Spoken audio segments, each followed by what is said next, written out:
You did a interview yesterday with UFC fighter David Zawada. Tell me about that, man. It was really fun. Yeah? I mean, that's been 2 UFC fighters in the last week that I've interviewed. The first was Mike Jackson. Unfortunately, he pulled out of his fight against Dean Barry. We still don't know why, do we? Undisclosed reason. Okay. It's most likely just because it's going to be maybe travel restrictions. Maybe there's restrictions on training at the gym.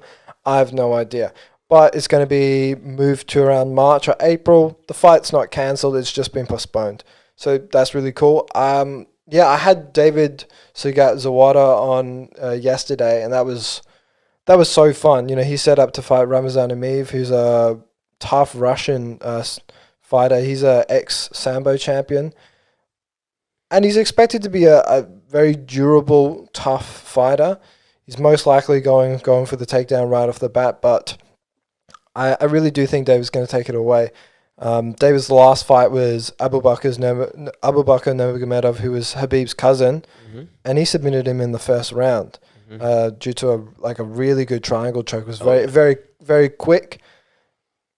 I think David is going to be ready for the jiu-jitsu game if he does get taken down. And David's a cool dude. When I talked to him, he was just a really nice guy. He was we had a little bit of audio issues in the middle, but I've fixed them up and they're going to be fine when in post-production. But he was so cool and so reasonable, and right off the bat he was asking, Happy New Year, did you have a good New Year? And he's a very well-spoken German guy. He's in Dusseldorf. And I believe his gym, UFD gym, is very underrated. They're starting to bring a lot of really big fighters out. And David just comes from a fighting family because his older brother is a professional fighter in KSW, which is I believe it's a Russian promotion, and his older brother is a very good fighter as well. So I expect him to win, and I was really, really honored to talk to him because it's not every day you get to talk to a UFC fighter, although it's starting to become a more regular occurrence, which is good. We're trying to branch out.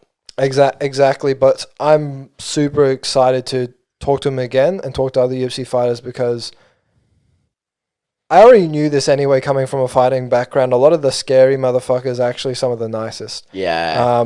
See, that's the thing. I got to talk about some fighters who I know or some people who just train a lot. Some of those people are just some of the nicest and most humble people you ever meet because they've just been through all those kicks, they've been through those punches, they've been through those knockouts, they've been through those submissions and taps.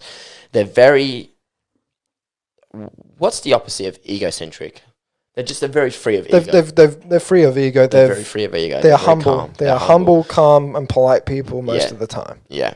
Unless you talk some shit, then that ego probably flicks on. But I think as martial artists, it's a very common thing with martial artists. You're taught right away that there's a on switch and an off switch. You turn it on, you turn it off. And these fighters are the best at it. They're best at turning it off, relaxing, being calm. They're very tame, and then when they need to be an animal, they flick it on and they're an animal.